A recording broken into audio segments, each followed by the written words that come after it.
দেখা যাচ্ছে না, একটু সরিয়ে আসবেন। দেখা যাচ্ছে একদম সেটিং আছে। সুপ্রিয়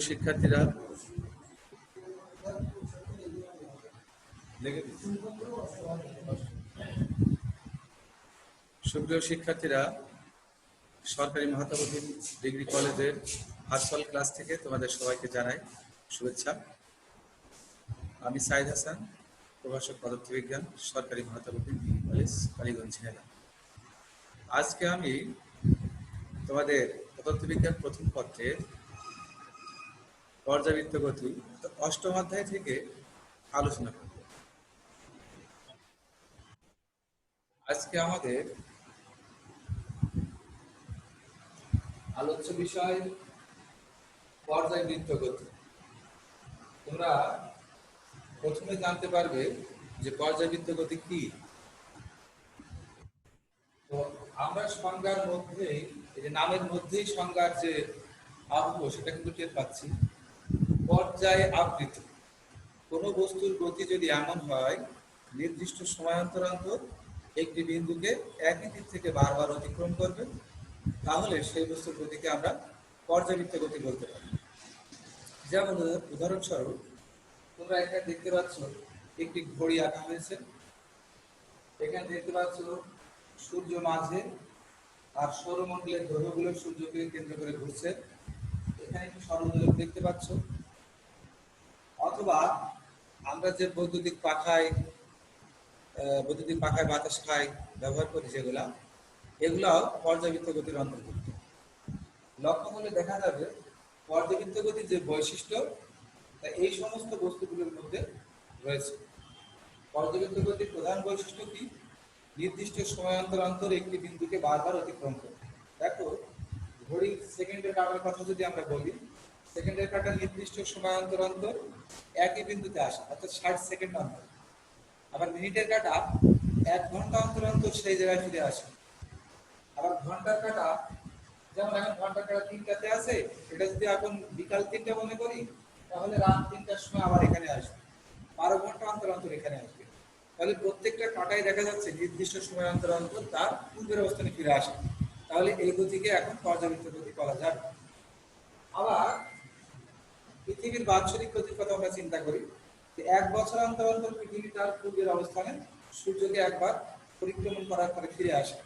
তাহলে পৃথিবীর গতিও পর্যাবৃত্ত গতি হবে।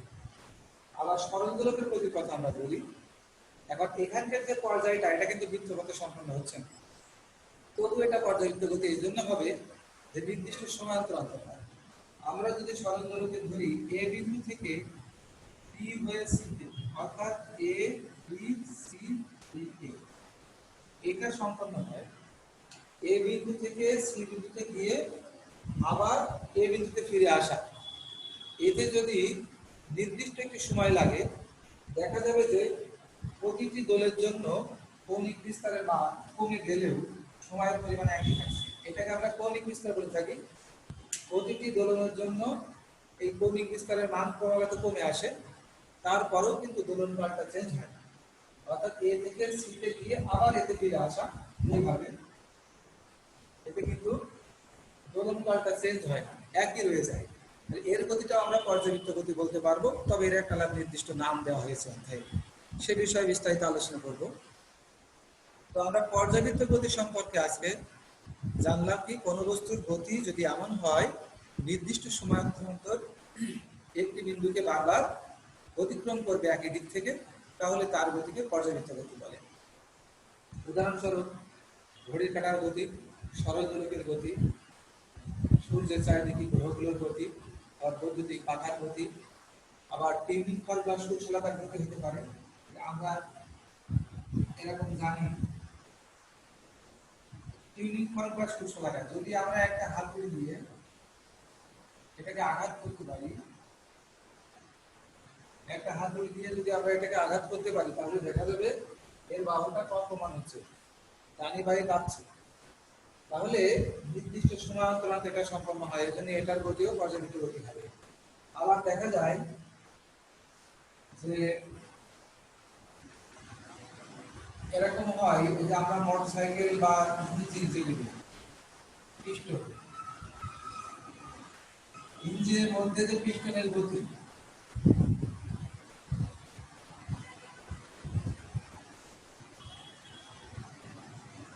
অর্থাৎ ইঞ্জেকশনের যে সিরিজগুলো পাওয়া যায় ওগুলো পিস্টনের সাথে তুলনা করা যায়। ওটা একটা পিস্টন থাকে, কিন্তু এটা যদি উপর নিচে ওঠানামা করে ইঞ্জিনের ক্ষেত্রে একটা নির্দিষ্ট সময় অন্তর অন্তর, তাহলে এর গতিকেও আমরা পর্যায়িত গতি বলি।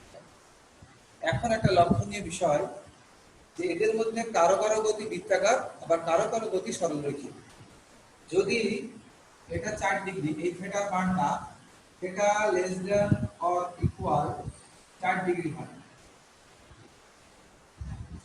থিটার মান যদি 4 ডিগ্রি বা তার থেকে কম হয়, তাহলে এই যে বক্রপথের গতিটা দেখছি আমরা, এটা কিন্তু একটু সরলরেখা হয়।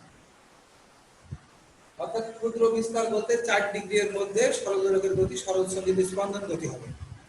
পর্যায়বৃত্ত গতি থেকে এটা একটা নতুন নাম দেওয়া হচ্ছে সরল সঞ্চিত স্পন্দন গতি। এটাকে দোলন গতিও বলে। এটা স্পন্দন গতি, স্পন্দন গতি এগুলো স্পন্দিত হয়। এটা উপনীত উঠানামা করে, এটাও স্পন্দিত হয়। তাহলে এগুলো গতি সব সরলরৈখিক গতি। সরল দোলকের গতি, সূক্ষ্মলাকার গতি, অথবা এখানে আমরা দেখতে পাচ্ছি পিস্টনের গতি, এই প্রত্যেকটাই কিন্তু সরলরৈখিক গতি। তাহলে এদেরকে আমরা বলবো সরল সঞ্চিত স্পন্দন গতি। তবে এদের একটা বিশেষ বৈশিষ্ট্য আছে, সেই বৈশিষ্ট্য নিয়ে এখন আমরা আলোচনায় যাব। তো এই যে সূর্যের চারদিকে গ্রহগুলোর গতি এবং ঘড়ির কাঁটার গতি, এগুলোকে আমরা পর্যায়বৃত্ত গতি বললেও সরল সঞ্চিত স্পন্দন গতি বলতে পারবো না। কারণ সরল সঞ্চিত স্পন্দন গতির কয়েকটি বৈশিষ্ট্য আছে, তার মধ্যে প্রধান একটি বৈশিষ্ট্য হচ্ছে এটি একটি সরলরৈখিক গতি। আমরা দেখতে পাচ্ছি ঘড়ির কাঁটার গতি বা সূর্যের চারদিকে গ্রহগুলোর গতি, এগুলো বৃত্তীয় গতি, এগুলো সরলরৈখিক নয়। এজন্য এটা শুধু পর্যায়বৃত্ত গতি হবে। কিন্তু সূর্যের চারিদিকে গ্রহগুলোর গতি বা ঘড়ির কাঁটার গতি এগুলো নির্দিষ্ট সময়ান্তর অন্তর হয়, সেদিক থেকে তুলনা করলে দেখা যায় সরল দোলকের গতিটাও নির্দিষ্ট সময়ান্তর হয়। তারপর পিস্টন, এদের গতিও নির্দিষ্ট সময়ান্তর হয়। সেক্ষেত্রে এদেরকে পর্যায়বৃত্ত গতির আওতাভুক্ত করা যায়। কিন্তু এদের বাড়তি একটি বৈশিষ্ট্য আছে, যে বৈশিষ্ট্যটা ওই বৃত্তীয় গতির ক্ষেত্রে নেই। সেটা কি? এটি একটি সরলরৈখিক গতি, অর্থাৎ সরল দোলকের গতি, সূর্যলাকার গতি এবং পিস্টনের গতি, এর প্রত্যেকটাই সরলরৈখিক গতি, যে বৈশিষ্ট্যটা কিন্তু ঘড়ির কাঁটার বা গ্রহগুলোর নেই। এজন্যই এই গ্রহগুলোর গতি বা ঘড়ির কাঁটার গতি শুধুই পর্যাবৃত্ত গতি, কিন্তু সরল সঞ্চিত স্পন্দন গতি নয়। আবার এই সরল দোলকের গতি এবং সূর্যলাকার গতি আর পিস্টনের গতি, এগুলো যেমনি পর্যাবৃত্ত গতি তেমনি এরা সরলরৈখিক গতি হয়। এদেরকে আমরা নাম দিচ্ছি সরল সঞ্চিত স্পন্দন গতি। এখন সরল সঞ্চিত স্পন্দন গতি সম্পর্কে আমরা বিস্তারিত যদি জানতে চাই, তাহলে আমরা এখন আলোচনায় আসি। এখানে আমরা দেখতে পাচ্ছি একটি সরল দোলক, আবার এখানে আরেকটি তুলনা করা যায়, একটি স্প্রিংকেও কিন্তু সরল সঞ্চিত স্পন্দন গতির সাথে তুলনা করা যায়। একটি স্প্রিং এর নিচের প্রান্তে আমরা ওজন ঝুলালাম, এই ওজনটা টেনে আমরা যদি ছেড়ে দিই, তাহলে দেখা যাবে এটা তার প্রতিক্রিয়া বলের জন্য অর্থাৎ প্রত্যাঙ্গি বলের জন্য পূর্বের অবস্থায় ফিরে যাওয়ার চেষ্টা করবে এবং গতি জড়তার জন্য সাম্য অবস্থায় গিয়ে সর্বাধিক বেগপ্রাপ্ত হয়ে সেটা আবার উঁচুতে উঠে গিয়ে আবার নিচুতে নেমে যায়। অর্থাৎ ওজন ঝুলানোর পর সাম্য অবস্থা যদি এই হয়, এটা টেনে আমরা এতটুকু নিচে নামালাম, তাহলে দেখা যাবে যে এতটুকু সরণ হয়েছে এক্স পরিমাণ। এটা ছেড়ে দেওয়ার পরে পরবর্তী স্টেপে আমরা দেখব যে এটা সাম্য অবস্থায় তো গেছেই, এর পরের স্টেপে এটা আরো উপরে উঠে যাবে। আমরা দেখতে পাচ্ছি এখানে যেমনটা নিচুতে নেমেছে, এখানে তেমনটা উঁচুতে উঠেছে। তো আমরা যদি যোগ করি, আমরা দেখতে পাচ্ছি যে এটা একটা পর্যাবৃত্ত গতি, কারণ এটা সাইন তরঙ্গের সাথে তুলনীয়, এটা একটা পর্যাবৃত্ত গতি। এইভাবে এটা সরলরৈখিক গতি, কিন্তু এটাকে আমরা বৃত্তীয় গতির সাথে তুলনা করে এইভাবে সমীকরণটা চিত্রটা বিশ্লেষণ করতে পারি। তাহলেই আমরা দেখলাম সরল দোলকের গতির ন্যায় বা পিস্টনের গতির নয়, এটা একটা সরলরৈখিক গতি। তাহলে স্প্রিং এর গতিও কিন্তু হবে সরল সন্ধিত স্পন্দন গতি। এখন আমরা আলোচনা করব সরল সন্ধিত স্পন্দন গতির আর কি কি বৈশিষ্ট্য রয়েছে। তাহলে এখানে একটি প্রশ্ন থেকে যায়, সকল পর্যায়বৃত্ত গতি কি সরল সন্ধিত স্পন্দন গতি, নাকি সকল সরল সন্ধিত স্পন্দন গতি পর্যায়বৃত্ত গতি? নিশ্চয়ই তোমরা এতক্ষণে তা বুঝতে পেরেছো যে সকল সরল সন্ধিত স্পন্দন গতিকে আমরা পর্যায়বৃত্ত গতি বলতে পারলেও আমরা সকল পর্যায়বৃত্ত গতিকে সরল সন্ধিত স্পন্দন গতি বলতে পারি না। এখন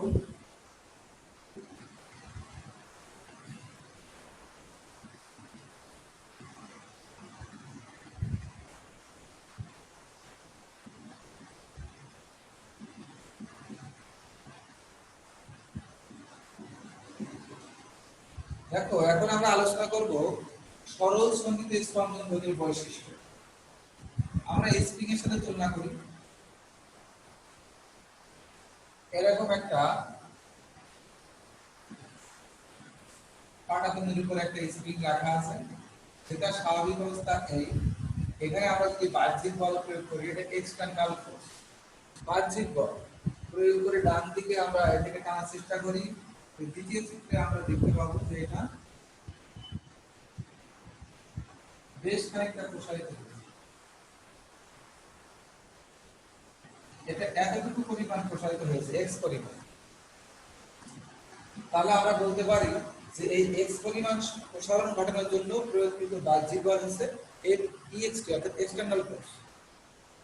আর আমরা জানি এই বলের বিপরীতে স্প্রিং সমান এবং বিপরীতমুখী একটি বল তৈরি করে, অর্থাৎ সেই বলটা হয় এই দিকে।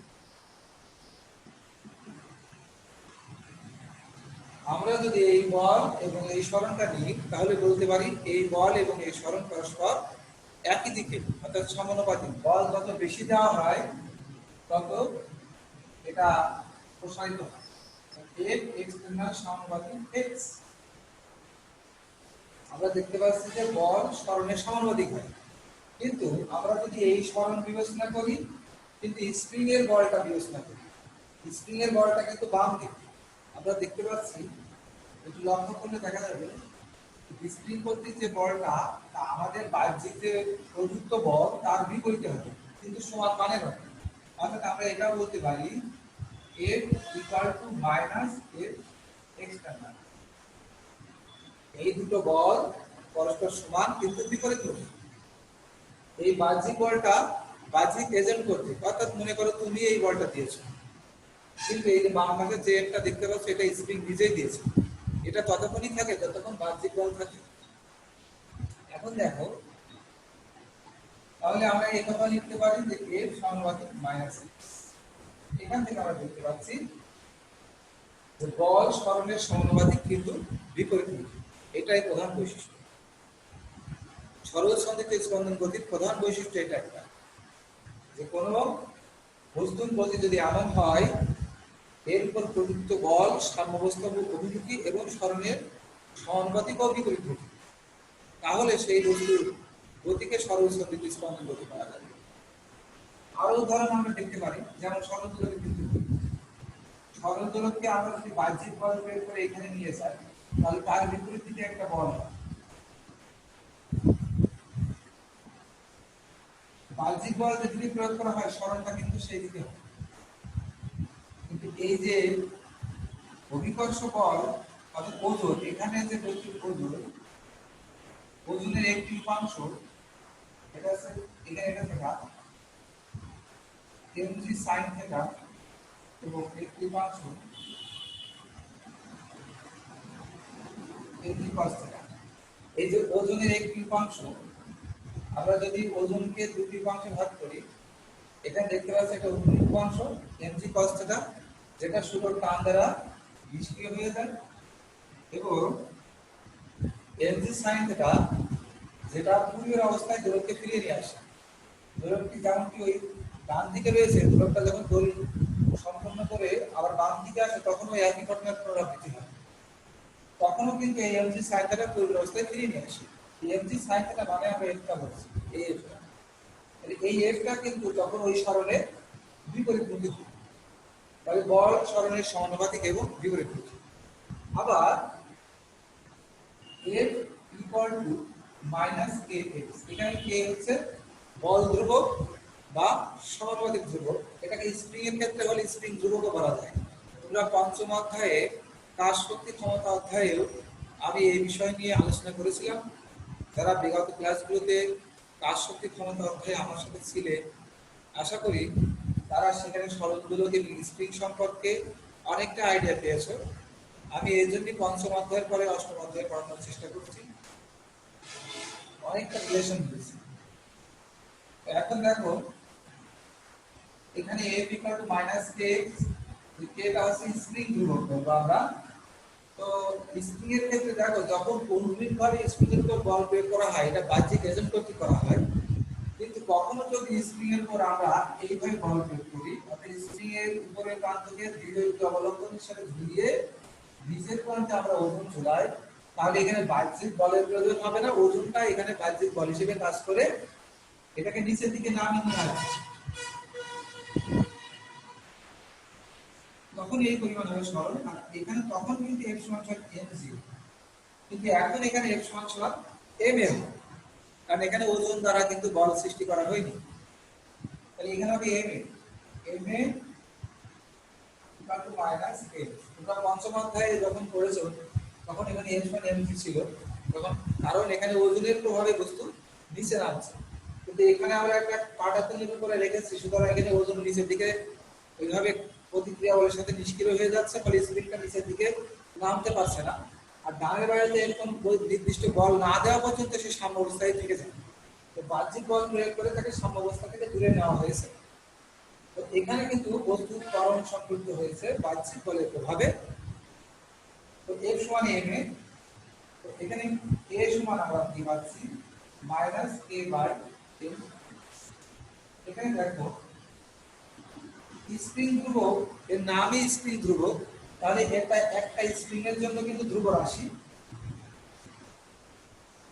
স্প্রিং ধ্রুবক একটি স্প্রিং এর জন্য ধ্রুব রাশি, একটি স্প্রিং এর দৈর্ঘ্য বা গঠন প্রকৃতি এগুলো চেঞ্জ না করলে স্প্রিং ধ্রুবক কখনো চেঞ্জ হয় না। এজন্য এখানে ভর একটি ধ্রুব রাশি, কারণ আমি প্রতিটি গোলের জন্য একই ভর নিচ্ছি বা স্প্রিং এ একই ভর সংযুক্ত রয়েছে, অথবা স্প্রিং এ একই ভর সংযুক্ত রয়েছে, এখানে আমরা m ভর দেখতে পাচ্ছি। তাহলে এইটুকু কিন্তু একটা ধ্রুব রাশি, ওই ধ্রুব রাশিকে কৌণিক কম্পাঙ্ক বলা হয়, a সমান মাইনাস ওমেগা স্কয়ার x, অর্থাৎ omega square equal to k by m, omega equal to the power k by m। Omega যেহেতু ধ্রুব রাশি, কারণ স্প্রিং ধ্রুবক এবং স্প্রিং এর সংযুক্ত ভর চেঞ্জ হচ্ছে না, তাহলে আমরা বলতে পারি এই ওমেগা চেঞ্জ হচ্ছে না। ওমেগা ধ্রুবক হয় a সমানুপাতিক মাইনাস a, তাহলে আমরা দুটো লাইন পেয়েছি, নিচের এই একটা লাইন, উপরের এই একটা লাইন, এই দুটোই কিন্তু সরল সন্ধিস্থলন গতির বৈশিষ্ট্য। তাহলে আমরা প্রধান বৈশিষ্ট্যের মধ্যে এখন বলতে পারি কোন বস্তুর গতি যদি এমন হয় সাম্য অবস্থান থেকে এর ত্বরণ সরণের সমানুপাতিক এবং বিপরীতমুখী, অথবা বল সরণের সমানুপাতিক ও বিপরীতমুখী, এবং এর গতি সাম্য অবস্থা অভিমুখী হয়, তাহলে ওই বস্তুর গতিকে সরল সঞ্চিত স্পন্দন গতি বলে। এই বৈশিষ্ট্য আমরা খুঁজে পাচ্ছি স্প্রিং এর মধ্যে, সরলদোলকের মধ্যে, তারপর সুশলাকার মধ্যে, পিস্টনের গতির ক্ষেত্রে এই বৈশিষ্ট্যগুলো আমরা দেখতে পাচ্ছি, এগুলো সবই সরল সঞ্চিত স্পন্দন গতি। এর আরো একটি প্রধান বৈশিষ্ট্য আমরা পেয়েছি, এই গতি একটি সরলরৈখিক গতি, এই গতি সাম্যাবস্থা অভিমুখী, এবং এই গতি সরণের সমীকরণ সাইন বা কোসাইন অপেক্ষক দ্বারা প্রকাশ করা যায়। এর একটি সমীকরণ আমি লিখছি, দেখো x = a sin omega t plus delta, এরকম একটি সরণের সমীকরণ আসবে। আমরা নবম ও দশম শ্রেণী থেকে গতিবিদ্যার সাথে পরিচিত, তোমরা নবম ও দশম শ্রেণীতে রৈখিক গতির সাথে পরিচিত হয়েছে, অর্থাৎ গ্যালিলিওর পরন্ত বস্তুর যে সূত্রগুলো ছিল, অথবা সোজা রাস্তায় চলমান বস্তুর গতি, সেখানে আমরা কিন্তু অনেকগুলো সমীকরণ করেছি, যেমন গ্যালিলিওর দ্বিতীয় সূত্র ভি সমানুপাতিক টি থেকে আমরা পড়েছি V equal to U plus minus GT. আবার এস ইকুয়াল এস সমানুপাতিক টি স্কয়ার, যেটা তৃতীয় সূত্র পরন্ত বস্তু, সেখানে আমরা পড়েছি S equal to U T plus minus half T square, এটা আমরা পড়েছি। এখন ওখানে আমরা আসলে কি করেছিলাম, আমি কোন বিষয়টা তুলে ধরার চেষ্টা করছি, তোমরা একটু খেয়াল করলে বুঝতে পারবে প্রত্যেকটা গতিতে কিন্তু একই ধরনের বিষয় নিয়ে আলোচনা করা হয়। যেমন রৈখিক গতিতে তোমরা সূত্র পড়েছিলে V equal to U plus বা minus S equal to U T plus minus half G T square. লক্ষ্য করে দেখো তোমরা সময় নির্ভর একটি বেগের সমীকরণ করেছিলে, সময় নির্ভর একটি দূরত্বের সমীকরণ করেছি। একইভাবে আমরা পরন্ত বস্তু বা উৎক্ষিপ্ত বস্তু না হয়ে যদি সোজা রাস্তায় চলমান কোনো গাড়ি হতো, তাহলে আমরা এখানে জি না লিখে এ লিখতাম। এগুলো আমরা গ্যালিলিও সূত্রে শিখেছি। তারপর তোমরা যখন এইচএসসি তে গতিবিদ্যা পড়ছো, তখন কিন্তু তোমরা প্রাস সম্পর্কে পড়েছো, অর্থাৎ দ্বিমাত্রিক গতি সম্পর্কে পড়েছো। সেখানে তোমরা পড়েছিলে ওই একই বিষয়, তোমরা হয়তো খেয়াল করেছো কিনা, ওখানকার বিষয়গুলো ছিল যে একটি প্রাসের ক্ষেত্রে আমরা জানি, দেখো আমি এখানে লিখছি,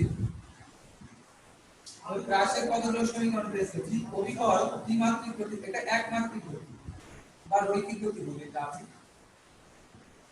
এই আলোচনাটা আসলে খুব প্রাসঙ্গিক, এটা জানলে তোমাদের সুবিধা হবে কি, যে আমরা আসলে পুরো বইটাকে গতিবিদ্যার যতগুলো অধ্যায় রয়েছে সবগুলো অধ্যায়কে এক নজরে দেখতে পারবো এবং আমরা এক বিষয়টা ভাবতে পারবো, বিজনেস বই ভি ইকুয়াল টু, তোমরা এরকম পড়েছো V naught cos theta whole square plus V naught sin theta minus সিটি হোল স্কয়ার।